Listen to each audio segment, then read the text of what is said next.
ओम। ओम श्री सद्गुरुदेव भगवान की जय। एक बहुत ही सुंदर प्रेरणादायक कहानी है। इससे बहुत अच्छी सीख आपको मिलेगी। सज्जनों, सावन का महीना था तो पूजा पाठ इत्यादि ज़्यादा होता है।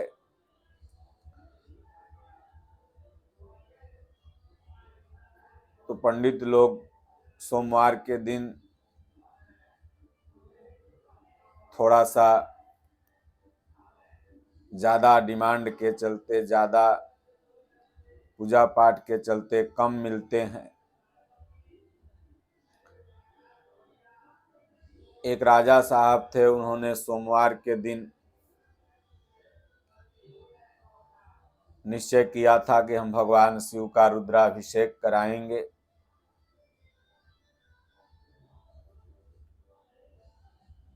तो उन्होंने अपने आचार्य को कहा कि 11 ब्राह्मणों से हमें रुद्राभिषेक कराना है।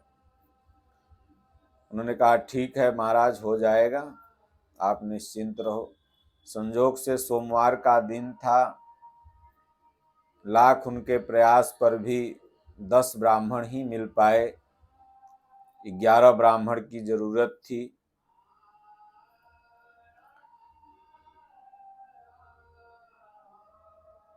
भगवान शिव का रुद्राभिषेक होता है।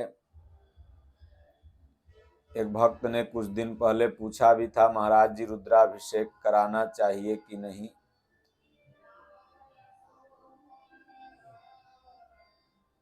तो भगवान शिव का रुद्राभिषेक की प्राथमिक मान्यता यह भी है कि शिव जी समुद्र मंथन के बाद जब हलाहल विष निकला था तो उसको पी गए थे। पीने के बाद उनके अंदर एक गर्मी, बहुत तेजी माथा में हो गया,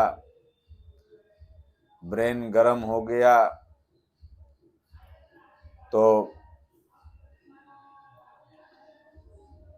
देवताओं ने भगवान शिव के ऊपर जल ढारा।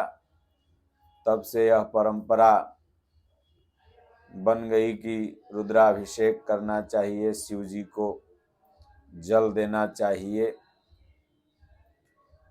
सज्जनों, इसका वैज्ञानिक कारण भी है। सूर्य को जल देना, शिव जी पर जल चढ़ाना, ये भारत में जितनी भी मान्यताएं हैं ये रूढ़ी नहीं है, बल्कि इसका एक वैज्ञानिक और आध्यात्मिक महत्व है। जब धीरे धीरे आप साधना, भजन, भक्ति करने लगेंगे तो भगवान अंदर से पढ़ाने लगेंगे। और वास्तव में शिव ही सद्गुरु हैं और सद्गुरु ही शिव हैं। रुद्राभिषेक जब आप विषय रूपी विष जो अंदर से आपके उठ रहा है, समुद्र मंथन मतलब भजन प्रक्रिया एक मंथन है। और जब साधक भजन चिंतन करने लगता है तो सबसे पहले ये विषय ही उसको उद्वेलित करते हैं, उस पथ से हटाते हैं। काम, क्रोध, लोभ, मोह, राग, द्वेष इत्यादि आते हैं। जब धीरे धीरे सद्गुरु के बताए हुए मार्ग पर वह चल करके उसको नष्ट कर देता है तो फिर आगे रास्ता ही रास्ता है। ना हंसना है ना रोना है, दुनिया जिसे कहते हैं जादू का खिलौना है। तो फिर से उसका मार्ग प्रशस्त होने लगता है। फिर से भगवान के श्री चरणों में मन लगने लगता है। जब भगवान के चरणों में मन लगने लगा तो धीरे धीरे वह वास्तविक रुद्राभिषेक की तरफ बढ़ने लगता है। फिर जब वही शिवत्व को प्राप्त हो जाता है तो उसके ही मस्तिष्क से ज्ञान रूपी गंगा का प्रवाह होता है। एक बाहरी नदी हैं जिन्हें हम लोग माता गंगा कहते हैं, लेकिन उनका प्राकट्य भगवान के श्री चरणों से होते हुए भगवान शिव की जटा में समाहित हुई। जब भी ज्ञान मिलता है तो सद्गुरु के श्री चरण में ध्यान करने से और निकलता है तो उनकी जटा से, उनके मस्तिष्क से। पानी का नाम ज्ञान नहीं होता है, बल्कि महापुरुष की वाणी जो उनके जटा से निकल रही है शिव जी के, वही ज्ञान रूपी गंगा है। भगवान श्री कृष्ण ने भी कहा, नहीं ज्ञानेन सदृशम पवित्रमेह विधीयते। ज्ञान ही पवित्र कर सकता है इस संसार में। जल में हम स्नान करेंगे, शरीर शुद्ध होगा, लेकिन मन शुद्ध तभी होगा जब हम ज्ञान रूपी गंगा में स्नान करेंगे। बाहरी गंगा में नहाने से हमेशा यह भय बना रहता है, अत्यधिक आगे जाने पर डूब जाएंगे, मर जाएंगे। लेकिन ज्ञान रूपी गंगा, राम नाम रूपी गंगा, सद्गुरु के बताए हुए मार्ग पर चलने वाली गंगा में आप जितना ही डूबते जाओगे तो इसमें यह भय नहीं रहेगा कि आप मर जाओगे, बल्कि जितना ही डूब के लगोगे तो तर जाओगे। इसलिए 11 ब्राह्मण की जरूरत थी रुद्राभिषेक के लिए। भगवान शिव महापुरुष थे और महापुरुष का सदैव सम्मान, सदैव अभिषेक होता है। भगवान श्री रामचंद्र जी का भी राज्याभिषेक हुआ था, लेकिन जब उनकी अवस्था साधक की प्रथम स्तर की थी तो भगवान वन को चले गए। कर्तव्य ही कैकेयी है। उन्होंने कहा अभी आपका अभिषेक की अवस्था नहीं है, अभी अगर इस सम्मान, इस अभिषेक में लग जाएंगे तो अपने कर्म पथ से अलग हो जाएंगे। अभी प्रभु आपको बहुत कुछ करना है। फिर भगवान भजन चिंतन करते हुए जब मोह रूपी रावण को मार करके आए तो भगवान राम का भी राज्याभिषेक हुआ। भगवान कृष्ण के भी जीवन में आप देखते हैं द्वारिका में भगवान का भी अभिषेक हुआ। तो अभिषेक का मतलब होता है जब महापुरुष पूर्णत्व प्राप्ति के हो जाते हैं तो उनके ऊपर कोई विकार नहीं रहता है, तो वह अपने स्वरूप में स्थापित हो गए, इसलिए अभिषेक हो गया। तो इसलिए रुद्राभिषेक की आध्यात्मिक व्याख्या शायद मेरी समझ से यही होगा, बाकी अपना अपना विचार, अपना अपना मत होता है। तो रुद्राभिषेक दोनों अवस्था में उपयोगी है। बाहरी अवस्था में भी करना चाहिए और आध्यात्मिक अवस्था में भी तो होगा ही होगा। तो 11 पंडित की जरूरत थी, 10 ही हुए। फिर उन लोगों ने कहा भाई चलो रास्ते में कोई मिलेगा तो ले लेंगे। राजा का घर भी नजदीक, राजमहल आ गया, कोई ब्राह्मण मिला ही नहीं। तो एक यादव जी उधर से खेती होती करके आ रहे थे अपना, तो पंडित जी लोग सोचे कि भाई अब तो नजदीक आ गया, कोई मिला नहीं।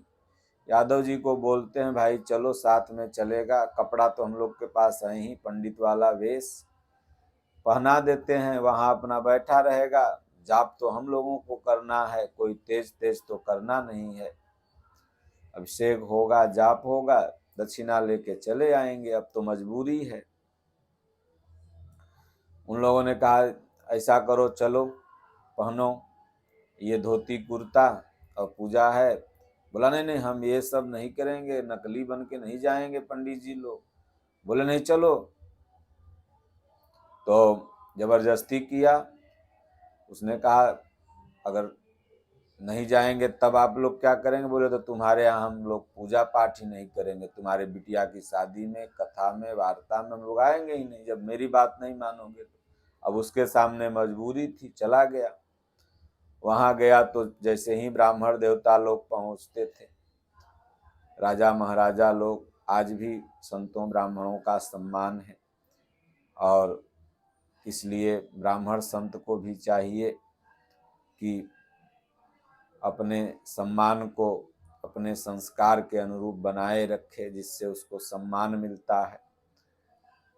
आप हों, हम हों, राम राम जपते हैं तो कोई हम लोगों को भी राम राम बोलता है। इसलिए ऐसा मत समझ लीजिए कि ये तो मेरा प्रभाव है, नहीं, ये तो राम नाम का प्रभाव है। इसलिए राजा ने पैर धोया, जल छिड़का, उसके बाद फिर भगवान शिव के रुद्राभिषेक की तैयारी हुई। जो भी पूजन सामग्री आती है सब आई, सब लोग बैठ गए, रुद्राभिषेक हुआ विधिवत। उसके बाद फिर राजा साहब ने सबको ब्राह्मण भोज कराया।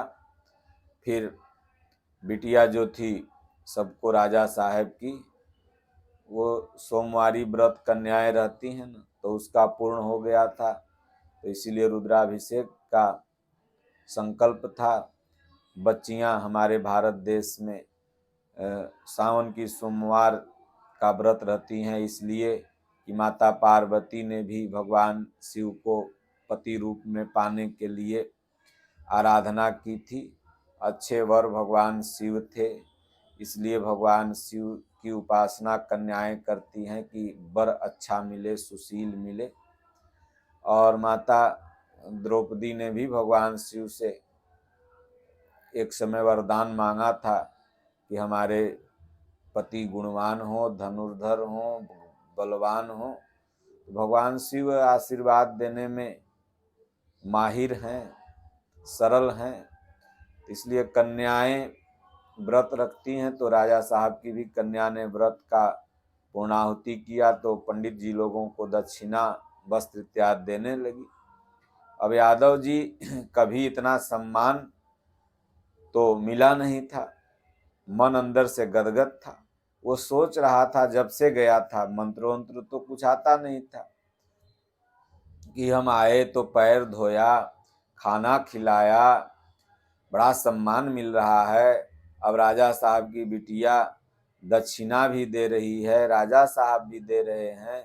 अब ये सब सोच के उसको बड़ी तेजी से हंसी आ गई। हंसी आ गई तो राजा साहब गुस्सा आ गया, बोला बताओ ये हंसा क्यों, हमारी निंदा कर रहा है या इसकी निगाह गलत है, क्यों हंसा? तलवार निकाल लिया गर्दन काटने के लिए।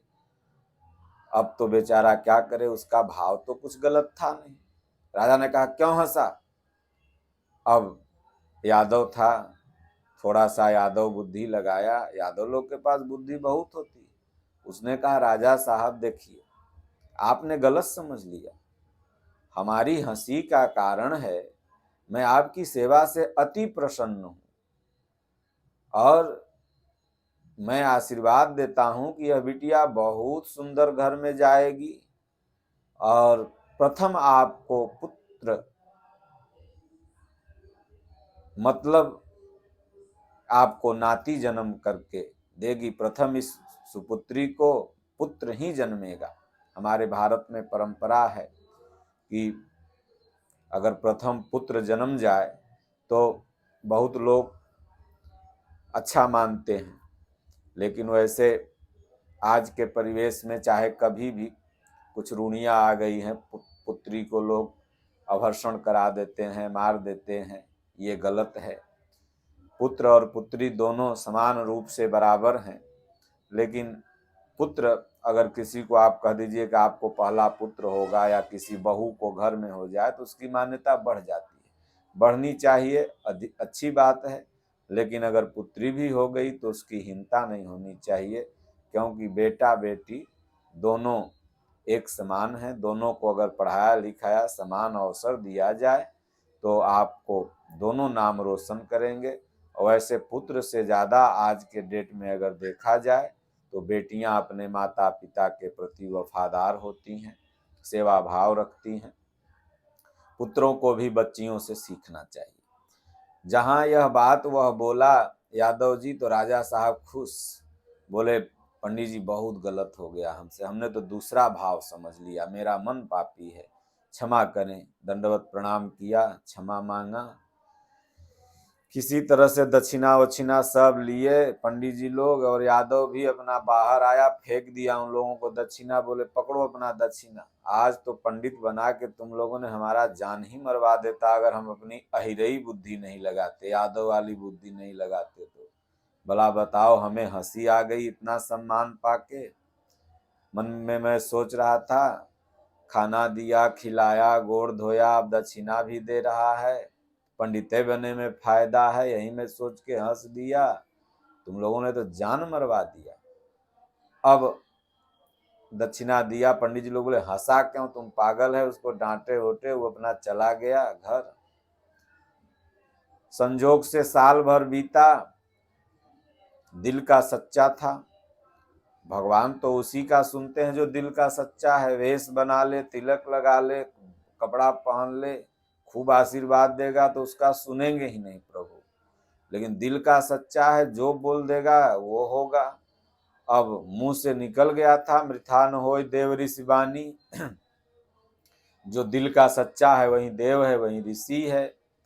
अब अपना मेहनत से कमाता खाता था, सुबह शाम भगवान कृष्ण का नाम लेता था, कुछ गीता नाती पोता से पढ़वा लेता था, सच्चा मार्ग पर था, भगवान ने उसकी सुन ली। अब उस राजा साहब की बेटी को पहला बेटा ही हो गया। अब राजा साहब आचार्य जी को बुलाए, बोले उन्हीं पंडित को ले आओ जो आशीर्वाद दिए थे, आशीर्वाद जिन्होंने दिया उन्हीं को लाओ, दूसरे को मत लाना।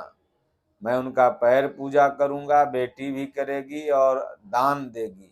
राजा साहब जैसे ही कहा तो पंडित जी बहुत खुश होकर यादव के घर पहुंचे, बोले चल इस बार बहुत वहां पर दक्षिणा मिलेगा, माल टाल मिलेगा, वस्त्र इत्यादि भोजन मिलेगा, अनाज मिलेगा। राजा साहब की तो मनोकामना जो तुमने आशीर्वाद दिया था वो सफल हो गया। बोले भाग ससुरा, अब मैं नहीं जा सकता, अगला बार तो गर्दन कटाने से तुम लोग बचा दिया, चाहे मेरी बेटी के पूजा में आओ चाहे मत आओ, हम नहीं जा सकते तुम लोग के ढोंग ढपारी में,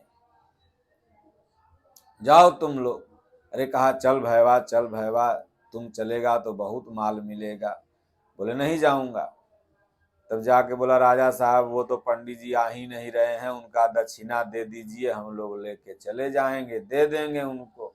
राजा साहब बोले चुप, आप लोग क्या देंगे, लगता है अगला बार हमने तलवार निकाल दिया था तो ब्राह्मण देवता नाराज हो गए होंगे, हम अपने से जाएंगे, बिटिया भी जाएगी, उनका पैर पूजा करेंगे, वहीं दक्षिणा देंगे। राजा साहब आया, रथ पर बैठ के राजा साहब, बेटी उनकी, वो अपना भैंस को, गाय को वहीं गोबर उठा रहा था, सानी लगा रहा था। यादव राजा साहब को देखा, दौड़ गया, हुजूर, बोले आप यहाँ पर। बोले रे पंडित जी, आप नाराज हो गए इसलिए मैं आपको मनाने आया हूँ, कृपा करें अपना चरण रज ले चलें भवन में भी, और ये दान दक्षिणा इत्यादि स्वीकार करें। तो यादव जी बोला राजा साहब हम पंडित वंडित नहीं हैं, हम हैं जात के अहीर यादव, और अगला बार ये सब हम लोग को पकड़ के ले गया था, पंडित लोग झूठ बोलवाया था।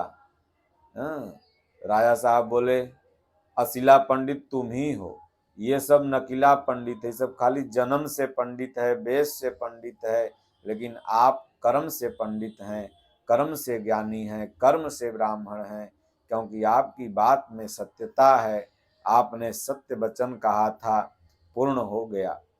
तो सज्जनों, जन्म से, वेश से, भूषा से आपको किसी भी तरह की सिद्धि नहीं मिल सकती। वाक सिद्धि या परमात्मा की प्राप्ति सिद्धि, किसी भी तरह की अगर सिद्धि चाहिए, भजन करना होगा, गीता पढ़नी होगी, ध्यान देना होगा सुबह शाम, गुरु के बताए हुए मार्ग पर चलना होगा, तो आप वास्तविक पंडित बन सकते हैं। बाकी धर्मजीवी, धर्म से जीविका का आप पालन पोषण कर सकते हैं। इसलिए आप सबको, पूरे मानव जाति को ब्राह्मण बनने का अधिकार है। आपने देखा होगा श्री रामचरितमानस में हनुमान जी ने कई बार ब्राह्मण रूप धरा था। विश्वामित्र जी मुनिते ही राम दंडवत कीन्हा, आशीर्वाद विप्र बर दीन्हा। वाल्मीकि जी के बारे में आता है, विश्वामित्र जी के बारे में आता है कि दशरथ जी कहते हैं विप्र बचन नहीं कहो बिचारी, जब मांगने के लिए जाते हैं राम जी को विश्वामित्र जी।